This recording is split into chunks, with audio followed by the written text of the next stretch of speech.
Good evening, everyone. It's Dr. Shiva Ayyadurai. As promised, today we're going to finish up an important part of the trip I did in India, which was actually to visit one of the palm tree, I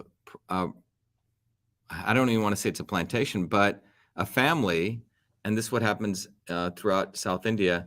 Individual small families are the ones who actually farm the palm tree and make it a sustainable crop. So I want to walk through that. So today's talk is actually the power of the palm tree and the indigenous people of India. So this is going to really be actual video shots that I took right in my village when I went there. So I'm going to quickly review where I went, the people I met, the family that I met, and really talk about one of the fruits that comes out of one of the products. And you're going to see it like this, but it's actually, this is literally molded into a small coconut shell. You can notice it's very, very dark, but this is called karupatti, Karupatti, but it's a product of the palm tree. It's sugar, but it's the glycemic index of this is, and I'll talk more about this, is around 40. Spaghetti is 41. Glucose is 100. The higher the glycemic index, that's not really good for diabetics. But anyway, we're going to talk about that. But let me just jump right into it. So you can see in this picture, we have a guy climbing these palm trees. So we're going to discuss what are these palm trees. But just to quickly review, for the last couple of months, I was in India. And by the way, just to let people know where India is, just quickly, geography. It's in between sort of Arabia and over here, and the Philippines, and Australia is down here. But the red dot represents where I actually went. This is the state of Tamil Nadu. Chennai is essentially the big city there. And way down deep south of Pondicherry, which is actually a former French colony, Madurai, which is some of the greatest temples are there, 3,000-year-old temples. There's a small village called Muhavoor right there. And that's what I went. And yesterday I talked about going there, back to my village. And actually, I think I played a quick video of what places there look like. And the fact that when I went to my village, there was a big news exclusive that I came. But the important thing is when I went to the school, which I actually contributed to building in this small village before the kids were out in the actual, under mango trees without any building or anything, but we built the school. But they were very happy to see me, and this was carried to about 60 million people across South India. But the main thing was I had announced to these at this event that I was going to be providing all the kids, 1,500 kids, access to the Foundations of Systems course. So I want, you can't hear the sound. And it's also in a different language. So just to not waste your time on that. But we have the Foundations of Systems course, which everyone who's an adult, we've made it very, very accessible to everyone to take. I encourage you to all take it, but it's a course that really takes a systems approach to understanding everything around you. And it's really, in my view, the way that we go beyond the left and right.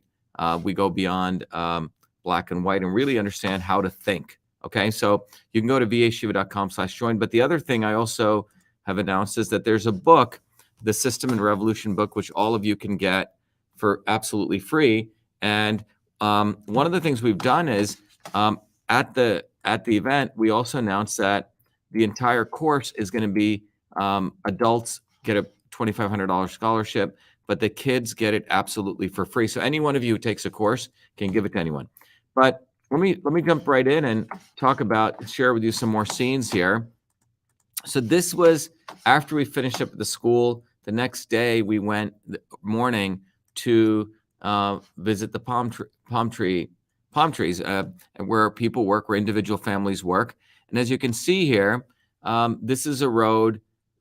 You have to go deep into the village, and to actually go visit these people, my cousin had made it possible. He set up time, letting these people know that we were coming.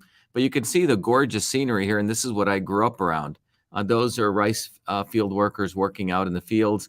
And in the distance, you can see the palm trees over there on the far upper right. So we went out there, and to give you an idea, here's another scene of those palm trees as we were getting close. These palm trees are really high, okay? Very thin. And these palm tree workers actually, as you'll see, climb up these palm trees. Each day they climb up around 300 of them to actually get the sap or the juice of the stem of the palm tree. And I'll walk you through that. On the way over, you'll see we saw people being bussed in to go work the fields. And you can see these people are not young people. They're 60, 70, 80 years old, and they still work out in the field. So this was as we were driving over there. So this is a palm tree. One of the important things I want to let you know is the South Indian state of Tamil Nadu, Tamil is a language. By the way, Tamil is the oldest language on the planet, spoken as well as written language. Plus, Nadu, N-A-D-U, in Tamil means nation. Many words in the English language actually come from Tamil. There's been, frankly, a lot of racism. People think all words come from Latin and Greek. I can go through a whole bunch of words. They're actually much older that come from Tamil. But anyway, we'll probably do a whole nother video on that. But you can see that the palm tree, which is right here, and there's different kinds of palms, by the way. There's coconut palms, which is the coconut tree.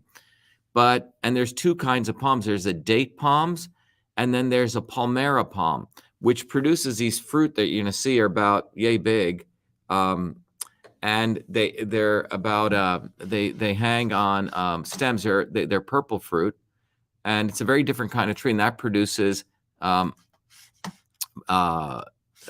palm fruit. So let's walk through this. By the way, in order to go there, you have to walk through the woods, and you can see us on the left, my cousin leading us.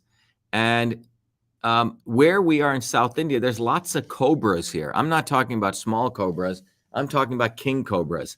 And Michelle was walking around, and she really didn't have that sensibility, so I had to keep yelling at her, be careful, you have to walk on these paths.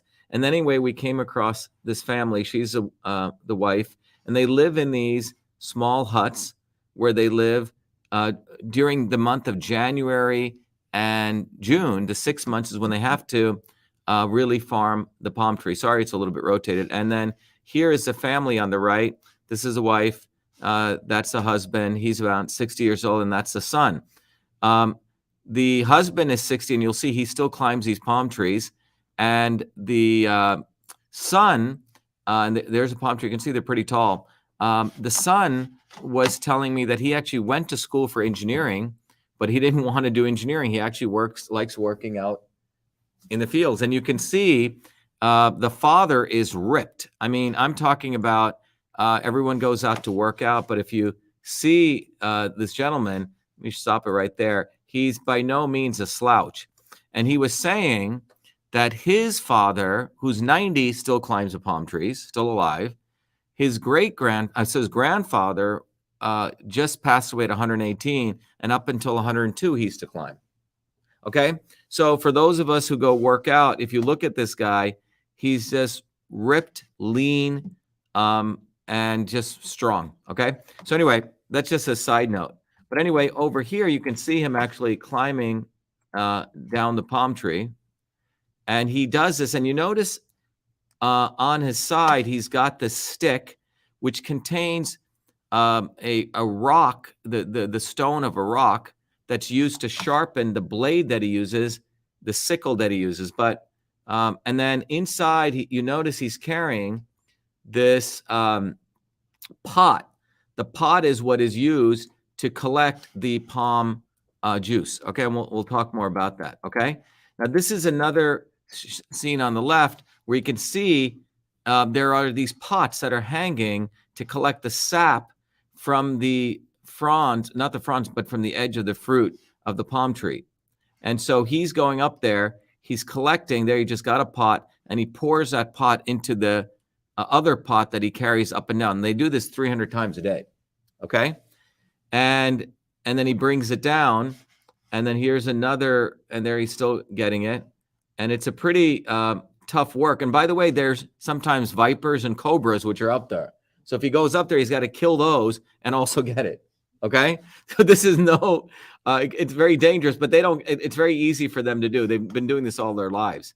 And over here, he's another shot that you can see of it's a little close up view, but there's 3 pots typically to each palm tree that they go and mine 300 times per day. So 900 pots that they're mining every day. Okay. And then this is a fruit of the palm tree. Now you notice it's very different than the coconut. Okay.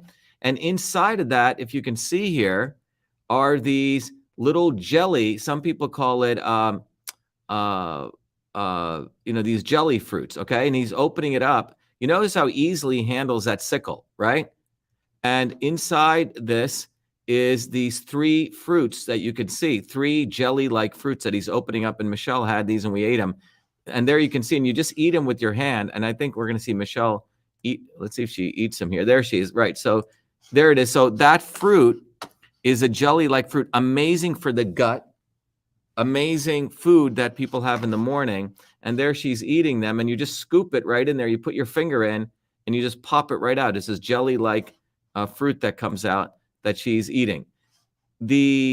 And these fruits all hang on a stem, and the stem the stem is what is broken to collect the palm juice. So there we go. Okay. There's me eating it right here. There's the sun, etc. Now here, you notice on the right here, he's holding this tool. Inside of that is coarse rock that he uses to essentially sharpen his blade. But you can see this guy's just ripped. Okay. Climbing up and down palm trees. I thought maybe we should just create an exercise routine in a gym where you climb up palm trees. But it's the only thing he does, and that's the stone that they use, that the pieces of it are in there so he can sharpen his blade when he's up there. So they're essentially a lean, mean machine. And by the way, this is limestone that is used to edge the surface of the pot. It's a very important point to make here. The Indian government made it illegal because when you collect this juice, it ferments very quickly and very healthy, 4.1% alcohol. So if you let it ferment and you make alcohol, you can be thrown in jail. However, if you put calcium carbonate, which is limestone, in it, then it doesn't ferment. So this thing that I'm showing you here is the brush that has calcium carbonate that they put on the edge of the pot so it doesn't ferment. Okay. So there's a pot that he's collecting, and it has calcium carbonate in it. Okay. So anyway, that's the sort of the physics there of it, or the chemistry of it. Okay. This is the juice that's collected. Okay. And they collect this from 300 trees and from 900 pots every day. So this is a juice that's collected, and you can see it's frothy because it's already, it has a certain amount of fermentation. Phenomenal taste. I mean, it should be, it's just pretty amazing. Okay. I can't describe the taste.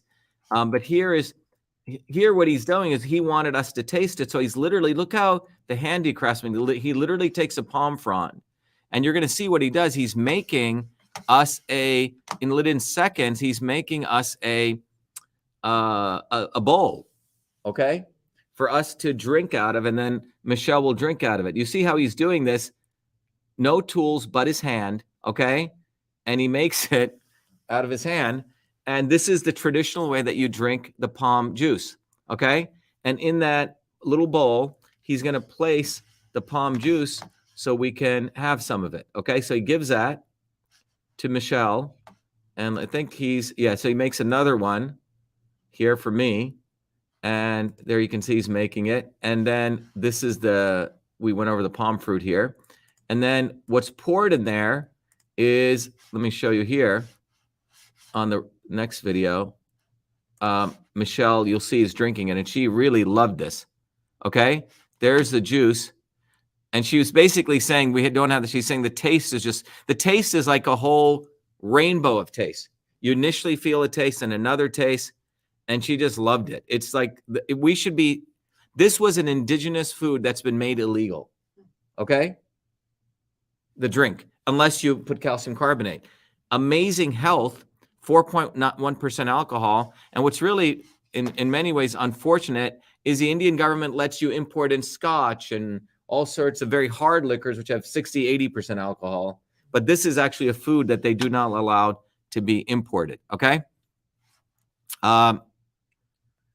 So they should export that. Yeah, they should export that. Exactly. So John was saying. So anyway, so that's that. Now, here, the juice that's made, the woman here, she literally, if you notice, let me go back here, she makes it in this vat, which is in her shed. And by the way, she explained to us, the entire shed is made from the palm tree. The timber, the fronds, everything here in her shed is made from the palm tree. Okay. And she's, again, pouring all of that in here. All that liquid is being poured into here, you know, gallons and gallons of it. And she does, so her husband and her son are out there getting the juice. She basically puts it in here, and then she, and there, oops, let me go back. Sorry about that. You can see when this liquid, I'm sorry about this. Let me go here. Go back. Okay. Go back a little bit. Yeah. So when this liquid hardens, that is the palm. That is the hardened product of the juice. Okay. If you cook it slowly for hours, she said about 3 hours, and it hardens into this palm fruit. That not this palm fruit, but and then she puts it in these. Again, they get the coconut, right? So everything is sustainable here. The entire house is sustainable, and that's where it's molded to make that thing I just showed you here, sugar, right? The sugar, and I can show you in the video. So we brought a bunch of them back. So here we go. So this is a sugar. This sugar is so rich in minerals. It's not jaggery. So this is jaggery. Typically comes from, someone said, from the sugar cane. And then they add brown crap into it to make it look like this. This is the original stuff. Jaggery, if you go to the Indian stores and you buy it, that comes from sugar cane, which is a very high glycemic index. Brown sugar is up to 81. Okay? This is 40 glycemic index, below spaghetti. Okay? Which means, and it's mineral rich. You can add this to your tea, your coffee, etc. Now, when she was making it, she said, you know, if you have ginger and other herbs, you can put it into it. So we are, so one of the projects we're doing at Cytosolve is actually analyzing this. I mean, and what's interesting about the palm trees, the roots of the palm tree are literally like straws. They literally soak up all the minerals. You know, you get the fruit, you get the wood, you get the burlap that you can make of it. And I'll show you some pictures of that, but let me play some more of this. But she basically, you know, makes all of this, and she gave us a bunch of them. They sell this for 250 rupees per kilo. So 250 rupees per kilo is what they sell this for. And How much is that in US yeah, dollars? so the issue is, how much is that in US dollars? So there's Michelle holding that right from the hut. Okay. So 250 rupees per kilo, you get 12 of these. 250 rupees is about $3. Okay. 75 rupees to $1. And you have 12 of these in about a kilo. Okay. So this, what is 12 divided into $3, John? 12, 4. Huh? Well, if you divide 300 cents by 12, what do you get? You get about 30 cents, okay? 25 cents. So one of these is 25 cents. That's what they sell. And then they ship it, and then someone takes it, a distributor, and then they put it up on Amazon. Then Amazon takes their charges. So by the time it comes to you, this is probably 10 times more. So one of the things we are thinking of, yeah, someone said the minerals and worth way more than that. So we're thinking of creating a way, and all of you may be interested, to directly going right from the hut of these families right to you, and maybe even embedding some other stuff in here, so this becomes a direct food, a functional food. That's what it is. This is an amazing functional food. Anyway, these people get paid nothing for it. These people get paid, do the work, are in great shape, are completely sustainable. Meanwhile, the liberal elites running around in the United States at Harvard talk about, oh yeah, we need to create sustainable economies. And meanwhile, they advise these governments, but they do not talk about the palm tree and what it's doing. And basically, there's only in that one village, there's only about 100 people left to do this in that one village. There used to be close to 2,000 people. Because, by the way, to give you a personal insight, the caste that I come from, the untouchable caste, for years, this was the only job that I or my family was supposed to do. So my being here on the video and my family getting educated was quite extraordinary because they've made it a curse if you do this. So a lot of these people don't even do this anymore, and they either end up destitute or doing some even other ridiculous jobs. When you think about what this process is, it produces, and this is just one product that it produces. It produces the fruit, it produces, and I'm going to show you other things it makes. But these people are literally being put out of work. Meanwhile, the elites talk about sustainability. Okay? And this sustainable product, Jeff Bezos probably makes 10 times more on it. Okay? And then he supports sustainability, which is basically to do supposedly carbon neutral stuff. Anyway, we'll talk more about this. But so there's a palm. Let me bring it back here. There's Michelle holding that. Let me bring it back. Go back to this. Sorry. But you can see Michelle's enjoying it. I can't tell you how tasty this is. And it doesn't even taste like sugar. Okay. It's just phenomenal to taste. And very few people in the United States have ever tasted anything like this. And the version that you see is an adulterated version of this. There's a woman, 60 years old on her knees making this. Okay. And Michelle just loved the taste.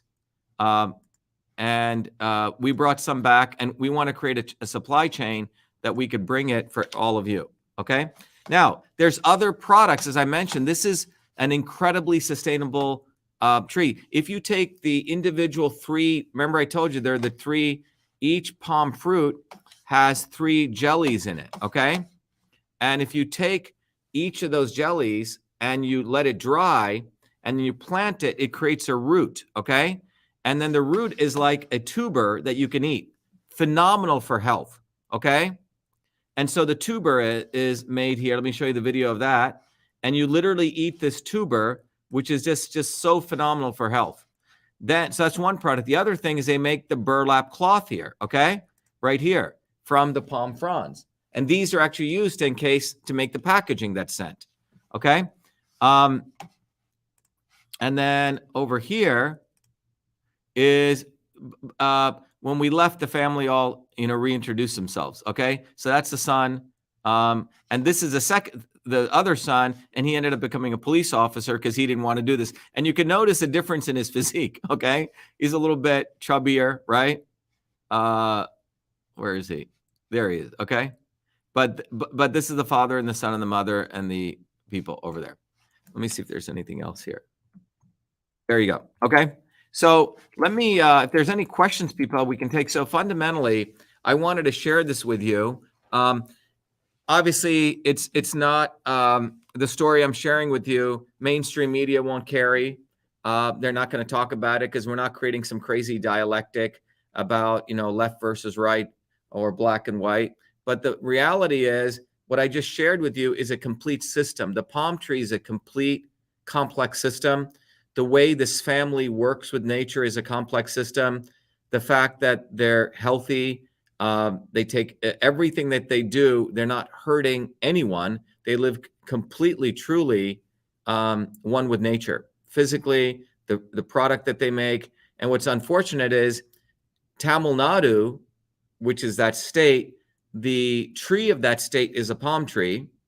The main product is that juice, which should be fermented, which was called toddy, T-O-D-D-Y, by the British, 4.1% alcohol. That alcohol is phenomenal. That's been outlawed.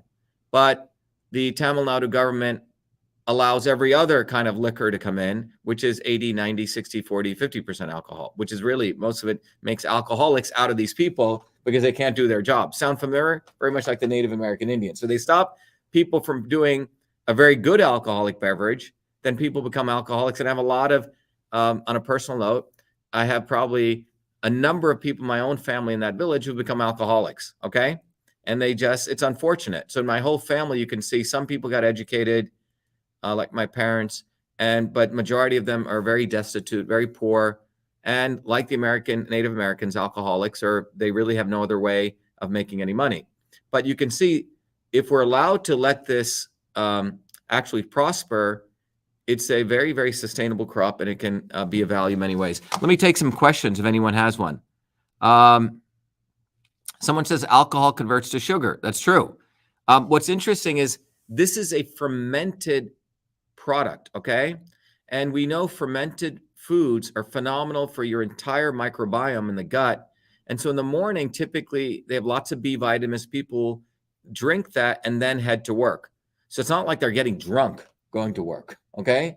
They're actually eating a very powerful food. What is the reasoning for outlawing the alcohol, Jill Jones says. So let me put Jill's question up. Good question, Jill. It's a great question. Well, you're asking a very fundamental question, and we should probably, when the British came to India, Indians, there's a reason Christopher Columbus wanted to go to India, or the Europeans did, because India was really known as a jewel of the world. It was producing massive amount of spices and foods, etc., and textiles. And the Indian people used to produce incredible textiles in a place called Coimbatore. It was it's funny, they called it the Manchester of England when Manchester didn't even exist at the time. That's what they rebranded it.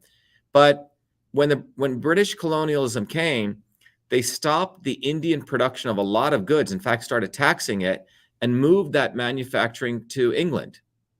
So in the case of textiles, they stopped the indigenous production of textiles, taxed it at 80%, moved all the mills to Manchester, and then when they made goods there, they taxed the import of it back to India at 80%. So they charge Indians more for buying textiles. So it's all money, follow the money. So here's an amazing alcohol that's used by the indigenous people. It helps them, it heals them. So they cut that off, and then they imported in much harsher alcohol, which the Indian people had to buy. So that's why they did it. It was really for money.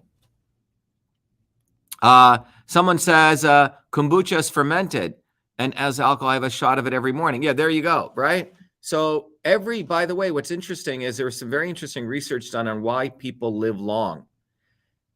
All the oldest people, and they found 3 reasons. Number 1 reason was the reason that people live long was that they had community, friendship, like this family working together. The second reason was every one of these cultures always drank a locally made fermented drink, alcoholic drink. Let me repeat that. A locally made fermented drink.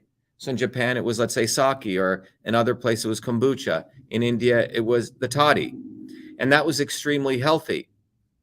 And the third reason was people actually had some type of physical activity that they did.